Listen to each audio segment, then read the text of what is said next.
Paix sur vous tous. Partie numéro 2, je vous invite à regarder la première. Je vais la mettre dans la description de la chaîne et dans les commentaires. Bonne écoute. Troisième étape du projet Bluebeam de la NASA. Communication télépathique électronique bidirectionnelle. La troisième étape dans le projet Bluebeam de la NASA est appelée communication télépathique électronique bidirectionnelle. L'article du lieutenant-colonel John Alexander continue. Je cite, « S'il est possible de nourrir la pensée artificielle dans le domaine multigénique par satellite, le contrôle de l'esprit de toute la planète est désormais possible. La seule résistance individuelle serait de constamment remettre en question les motivations de leurs pensées et non d'agir sur des pensées qu'ils considèrent être en dehors de leurs propres frontières idéologiques, religieuses et morales. » Fin de la citation. Une fois de plus, il est sage de considérer comment la télévision, la publicité, l'éducation moderne et divers types de pression sociale sont utilisés pour manipuler ces limites. Ces techniques ont été rapportées par le lieutenant-colonel John Alexander qui a dit dans le résumé de son article dans la Military Review, citation, « Les informations sur ces types de technologies présentées ici seraient considérées par certains comme ridicules car elles ne sont pas conformes à leur vision de la réalité. Mais certaines personnes croient encore que le monde est plat. » Fin de la citation. Maintenant, cela signifie beaucoup de choses, car si les gens ne croient pas en l'existence possible de ce genre de technologie, ou que c'est de la science-fiction, ces gens se mettent en grand danger, parce que la nuit où ces 1000 étoiles brilleront dans l'espace, au cours de la nuit où le nouveau Messie sera présenté au monde, ils ne seront pas préparés et n'auront pas le temps de se préparer à se préserver de ce genre de technologie. Ils ne croient pas et ils ne prendront pas le temps de se préparer. Entre parenthèses, c'est exactement ce qui arrive aux gens qui sont convaincus que Satan n'existe pas. Ils n'ont alors aucune défense contre lui. Quatrième étape. Manifestation surnaturelle universelle via l'électronique. La quatrième étape concerne les manifestations surnaturelles universelles par des moyens électroniques. Elle contient 3 orientations différentes. La première consiste à faire croire à l'humanité qu'une invasion étrangère, entre parenthèses hors de ce monde, est sur le point de se produire dans toutes les grandes villes de la planète afin de provoquer chaque grande nation à utiliser ses armes nucléaires afin de riposter. De cette façon, la Cour internationale de justice de l'Organisation des Nations Unies exigera de toutes les nations qui ont lancé des armes nucléaires qu'elles se désarment quand il aura été démontré que l'invasion était une supercherie. Et comment les Nations Unies savent que l'invasion était fausse? Ils l'ont mise en scène, bien sûr. La seconde est de faire croire aux chrétiens qu'un enchantement, entre guillemets, va se produire avec l'intervention supposée divine d'une civilisation étrangère, entre parenthèses hors de ce monde, qui viendrait au secours des terriens, pour les protéger d'un démon impitoyable et sauvage. Son objectif sera de disposer de toute opposition significative à la mise en œuvre du nouvel ordre mondial dans un ultime effort, fait à quelques heures du début du spectacle céleste. La troisième orientation dans la quatrième étape est un mélange de forces surnaturelles et électroniques. Les ondes utilisées à ce moment permettront aux « forces surnaturelles » de voyager à travers des fibres optiques, des câbles coaxiaux, entre parenthèses télévision et électrique, et des lignes téléphoniques afin de pénétrer tout le monde en même temps par les principaux appareils ménagers.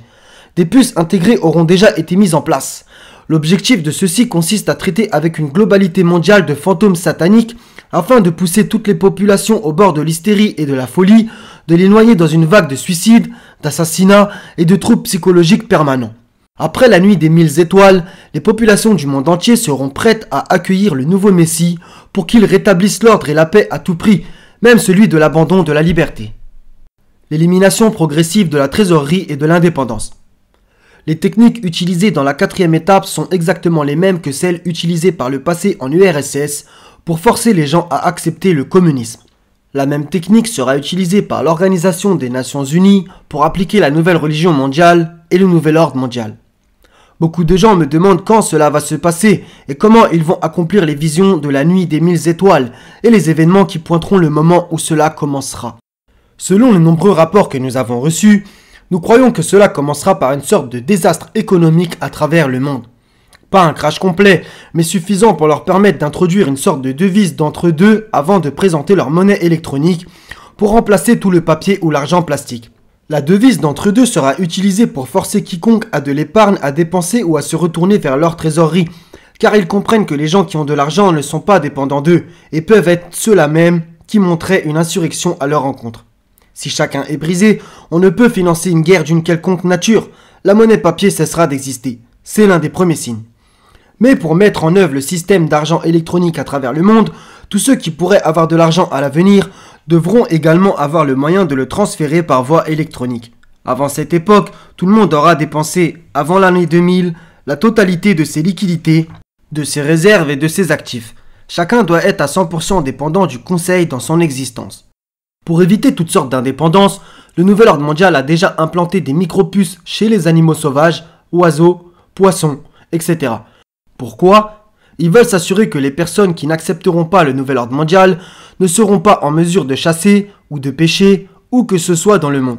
S'ils essayent, ils seront repérés et retracés par les satellites, puis traqués et emprisonnés ou tués. Le nouvel ordre mondial est en train de changer les lois de toutes les nations à rendre tout le monde dépendant d'une distribution unique d'aliments et de vitamines. Il change les lois sur la religion et les troubles psychiatriques en vue d'identifier toute personne qui serait potentiellement dangereuse pour le nouvel ordre mondial. Ceux qui seront défectueux seront envoyés dans les camps d'éradication où leurs organes seront saisis et vendus aux plus offrants. Ceux qui ne seront pas tués sur le coup seront utilisés comme des esclaves ou dans des expériences médicales. L'objectif d'une dictature est de contrôler tout le monde, partout sur la planète, sans pitié et sans exception. C'est pourquoi la nouvelle technologie en cours d'introduction est partout une technologie qui vise le contrôle du peuple. La technologie des années 1940 et 50 a été utilisée pour aider les gens à avoir une vie productive et plus facile. La nouvelle technologie est conçue et construite pour traquer et contrôler les gens partout dans le monde. Cette technologie est en cours de fabrication dans un but précis, et refuser de voir et de reconnaître cette fin, qui est d'asservir l'ensemble des populations du monde, c'est nier l'émergence de l'Antéchrist et la mise en place de la religion et du gouvernement du nouvel ordre mondial.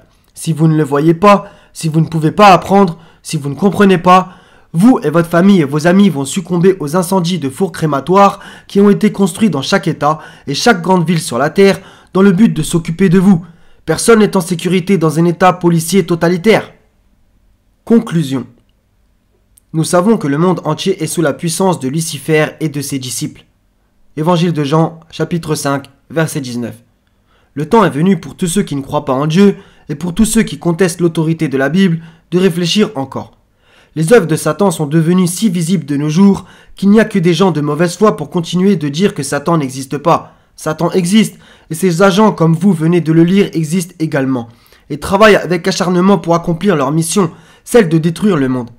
Maintenant qu'il vous est démontré que Satan existe, il sera plus facile pour ceux qui ne croient pas en Dieu d'accepter que Dieu existe, parce qu'il n'est pas possible que Satan existe et que Dieu n'existe pas. Si Satan et ses démons existent, c'est que Dieu et ses anges existent également. Pour vous tous qui banalisiez la Bible et souteniez que Dieu n'existe pas, ou que chaque continent a son Dieu ou ses dieux, vous qui trouviez que la Bible est un autre outil de colonisation utilisé par les Occidentaux pour soumettre les Africains, les massacrer et piller toutes leurs ressources, vous devez comprendre maintenant que tous ces gens qui se sont servis de la Bible pour commettre leurs crimes sont des agents de Lucifer, des démons en chair, qui ont justement pour mission de faire croire aux hommes de la terre que Dieu n'existe pas, ou que la Bible est fausse. Ouvrez vos yeux maintenant avant qu'il ne se fasse trop tard. Dieu existe et la Bible est vraie. La preuve, elle est en train de s'accomplir chaque jour sous vos yeux. Les prophéties bibliques s'accomplissent sous nos yeux chaque jour. Si vous continuez de vous entêter, c'est vous qui perdrez. Dieu existe et Satan existe. Le ciel existe, l'enfer également. Vous en avez les preuves maintenant. Si vous choisissez malgré tout de ne pas le croire aujourd'hui, vous l'accepterez un jour, quand il sera malheureusement trop tard. Que celui qui a des oreilles pour entendre, entende.